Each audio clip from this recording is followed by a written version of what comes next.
Hi guys, welcome back to another informative video where we discuss things about saving, investing, stock market, and a lot of practical tips that you can use to improve your way of living.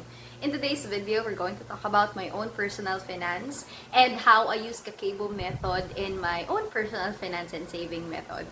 I have here some items that I'm gonna show you. Ayan sila. Ang ating mga notebooks. There. Okay. When I started working around 2016, ang baba talaga ng sahod ko. Hindi naman tayo minimum wage earner nun, pero parang 500 to 1K lang yung tinaas from minimum wage. So, talagang struggle tayo. And I was a working student at the age of 18, pero sabi ko, pagka-graduate ko ng college, magre-resign na ako agad because I used that job para lang to sustain my education. But I told myself that I'll be better off if I use my degree and continue my career in marketing. So, yun yung ginawa ko. Siyempre, sa BPO, malaki talaga ang sweldo. Tapos, bigla akong lumipat sa isang corporate job na talagang mababa ang sweldo kasi ang dahilan nila, wala ka pang experience sa ganitong field, hindi natin makakonsider yung working job, nung nag-working student ka, as an experience. So, ayun, hirapan talaga ako because they gave me a salary na mababa from my previous work. So, sabi ko, paano ko kaya mapagkakasya yung pera ko? Eh, nag-aaral nun yung kapatid ko, tapos ang layo pa ng place ko sa work ko, Pasig to Makati, ang mahal ng transpo. So, sabi ko, grabe, paano kaya ito gagawin? Tapos i-add mo pa dun yung wala pang train loan nun. So, ang liit talaga nang nakukuha mo kasi ang laki ng kaltas. That's when I realized that I have to do my own personal finance. And when I say personal finance, it doesn't involve any rocket science or mga apps na kailangan mong i-maintain from time to time. You basically just need your notebook and your pen. Notebook and pen lang ang kailangan mo sa personal finance na to.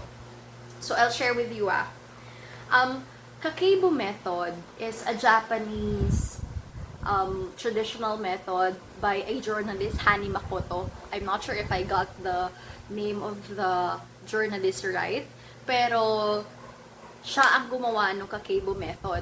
May book siyang nirelease about it. Before pa ako nakapagbasa about KAKEIBO method, around 2016 yun, sabi ko, kailangan ko talaga tong ilista. After mga months of doing it, and medyo nag-i-improve tayo, that's when I stumbled upon KAKEIBO method. So, lalo niya pang napabuti yung personal finance ko.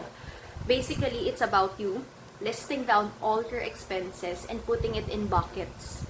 Sa KAKEIBO method, meron sila dong mga wants, needs, unexpected, but you can definitely devise your own.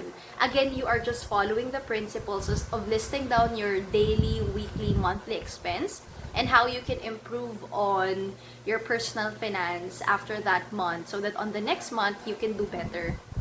It really, really helped me a lot. Swear. Nung unang hirap talaga, if you are a fresh graduate and you just landed your first job, mahirap talaga mag-list down ng expenses mo. Parang you tend to just spend without really looking at your personal expense. Where you at? How much did you save? How much are you willing to let go? How much are you giving for this budget? So those things, talagang normal na hindi siya ginagawa ng mga nagsisimula pa lang pa sa trabaho. But when I started, talagang ginawa ko siya because I really have a tight budget and I need to be smart about my spending.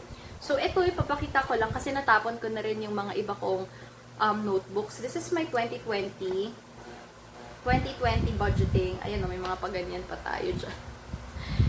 No, ako kasi inuubos ko talaga siya eh. So, ayan o, meron ako dito lahat-lahat ng ayan, nililista ko talaga siya. And then, since I have this notebook, ito yung 2020 I put it in this organizer para segmented siya. Again, 'di ba sabi ko sa KAKEIBO method, meron silang 4 na buckets na sinasabi. But for me, I devised my own. So I'll share what are my buckets. I have my insurance bucket, and then I have my Amaya, and that time kasi nagre-rent pa ako ng condo. And then I have for my family and my emergency money, which is my emergency fund. And lastly, the important ones or the essential, grocery and Wi-Fi. Tapos nandito rin yung ibang mga subscription na kailangan. So, those are my buckets and you can definitely do your own. In the KAKEIBO method, they are very particular about improvements.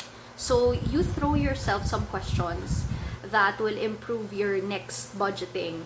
But the whole essence of KAKEIBO method is for you to track your expenses, where they're going, and what are you doing with the money that you have on a monthly basis or on a daily basis. So, KAKEIBO method somehow gives you an idea if you splurge too much for the month and what you will do on your next month so that you can also increase or improve it. Ako, ang ginagawa ko, kapag may mga unexpected talaga tayong expense, I still get it from my salary. Hindi ko siya kinukuha sa emergency fund ko hanggat kaya pa siya ng salary ko. But then on the next cut-off, binabayaran ko agad lahat ng expenses na andon. And then, on the next month, hindi na yung next payout, on the next month, I'll make sure na babawiin ko yung ipon or hahanap ako ng way, magbebenta ako ng kung ano-ano, hahanap ako ng mga side hustle para lang mabawi ko or ma-compensate ko yung nawala. If you are not tracking down your expenses, if you don't have that discipline yet, better start now with the KAKEIBO method because it's very, very simple. You just need a notebook and a pen. So, ito naman ngayon, yung dalawa kong, ayan sila. These are my two notebooks. This is the notebook that I use for work and for tracking my daily expenses. Medyo, ano din talaga kasi ako, ang dami nating gastusin sa buhay, especially din with my business and yung mga taong pinapasweldo ko. So, I track on a daily basis, even though it's in my laptop. I still am a traditional person. I do this kasi ngayon nga yung nakagisnan ko or nasimulan ko. Ayoko kasi yung may app na ginagamit. I feel like it's a very tedious process that you have to update from time to time. Pero pag nasa notebook, for me I find it therapeutic. So, ayun. If katulad kita, then go. This is naman my 2021 for this year, 2021 notebook. Hindi ko alam kung dito pa yung 2019 ko pero sayang sana makita nyo rin yun. Ayan.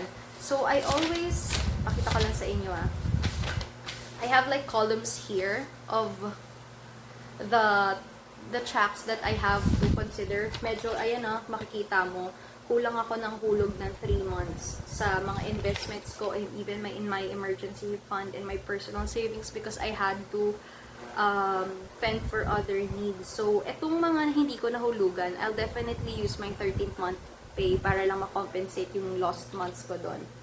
So, I also have here, para lang makita niyo yung mga sample. Ito, this is like a perfect example talaga. Ayan, my 2021 budgeting. Ayan siya. I list down all my expenses from my house to the Wi-Fi to the credit card bills, groceries, insurance, and then allowances and the money that I give to my parents. I take note of that. And ang ginagawa ko is every cut-off po siya.